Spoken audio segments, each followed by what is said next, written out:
അധ്യായം 8. നോഹയെയും പെട്ടകത്തിലുണ്ടായിരുന്ന എല്ലാ ജീവജാലങ്ങളെയും കന്നുകാലികളെയും ദൈവം ഓർത്തു.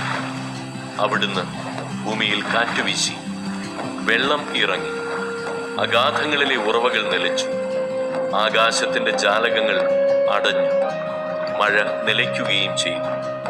ജലം പിൻവാങ്ങിക്കൊണ്ടിരുന്നു. 150 ദിവസം കഴിഞ്ഞപ്പോൾ വെള്ളം വളരെ കുറഞ്ഞു. 7-ാം മാസം 17-ാം ദിവസം പെട്ടകം അറാറാത്ത് പർവ്വതത്തിൽ ഉറച്ചു. 10 മാസത്തേക്ക് വെള്ളം കുറഞ്ഞുകൊണ്ടേയിരുന്നു. 10-ാം മാസം 1-ാം ദിവസം പർവ്വത ശിഖരങ്ങൾ കാണാറായി. 40 ദിവസം കഴിഞ്ഞപ്പോൾ നോഹ പെട്ടകത്തിൽ താൻ ഉണ്ടാക്കിയിരുന്ന കിളിവാതിൽ തുറന്ന് ഒരു മലങ്കാക്കയെ പുറത്തുവിട്ടു. വെള്ളം വറ്റുവോളം അത് അങ്ങുമിങ്ങും പറന്നു നടന്നു. ഭൂമിയിൽ നിന്ന് വെള്ളമിറങ്ങിയോ എന്നറിയാൻ അവൻ ഒരു പ്രാവിനെയും വിട്ടു. കാലുകുത്താൻ ഇടം കാണാതെ പ്രാവ് പെട്ടകത്തിലേക്ക് തന്നെ തിരിച്ചു വന്നു. ഭൂമുഖത്തെല്ലാം അപ്പോഴും വെള്ളമുണ്ടായിരുന്നു. അവൻ കൈനീട്ടി പ്രാവിനെ പിടിച്ച് പെട്ടകത്തിലാക്കി.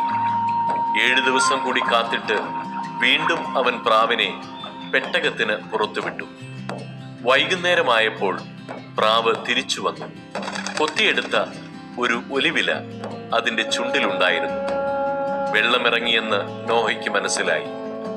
7 നാൾ കൂടി കഴിഞ്ഞ് അവൻ വീണ്ടും പ്രാവിനെ പുറത്തുവിട്ടു. അത് പിന്നെ തിരിച്ചു വന്നില്ല. നോഹയുടെ ജീവിതത്തിന്റെ 601-ാം വർഷം 1-ാം മാസം 1-ാം ദിവസം ഭൂമുഖത്തെ വെള്ളം വറ്റിത്തീർന്നു. നോഹ പെട്ടകത്തിന്റെ മേൽക്കൂര പൊക്കി നോക്കി. ഭൂതലമെല്ലാം ഉണങ്ങിയിരുന്നു. 2-ാം മാസം 27-ാം ദിവസം ഭൂമി തീർത്തും ഉണങ്ങി. ദൈവം നോഹയോട് പറഞ്ഞു, ഭാര്യ, പുത്രന്മാർ, അവരുടെ ഭാര്യമാർ എന്നിവരോട് കൂടി പെട്ടകത്തിൽ നിന്ന് പുറത്തിറങ്ങുക. പെട്ടകത്തിലുള്ള പക്ഷികളെയും മൃഗങ്ങളെയും ഇടജന്തുക്കളെയും എല്ലാം പുറത്തു കൊണ്ടുവരിക. സമൃദ്ധമായി പെരുകി അവ ഭൂമിയിൽ നിറയട്ടെ. ഭാര്യയും പുത്രന്മാരും അവരുടെ ഭാര്യമാരുമൊത്ത് നോഹ പെട്ടകത്തിൽ നിന്ന് പുറത്തു വന്നു. മൃഗങ്ങളും ഇഴജന്തുക്കളും പക്ഷികളും ഭൂമുഖത്ത് ചലിക്കുന്നവയൊക്കെയും ഇനം തിരിഞ്ഞ് പുറത്തേക്ക്.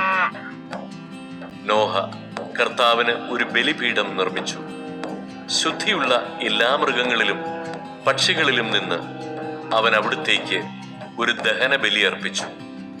ആ ഹൃദ്യമായ ഗന്ധം ആസ്വദിച്ചപ്പോൾ കർത്താവ് പ്രസാദിച്ചരുളി, മനുഷ്യൻ കാരണം ഭൂമിയെ ഇനിയൊരിക്കലും ഞാൻ ശപിക്കുകയില്ല. എന്തെന്നാൽ തുടക്കം മുതലേ അവന്റെ അന്തരംഗം തിന്മയിലേക്ക് ചാഞ്ഞിരിക്കുകയാണ്.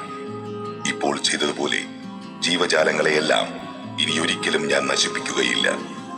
ഭൂമിയുള്ളിടത്തോളം കാലം വിതയും കൊയ്ത്തും ചൂടും തണുപ്പും വേനലും വർഷവും രാവും പകലും നിലയ്ക്കുകയില്ല.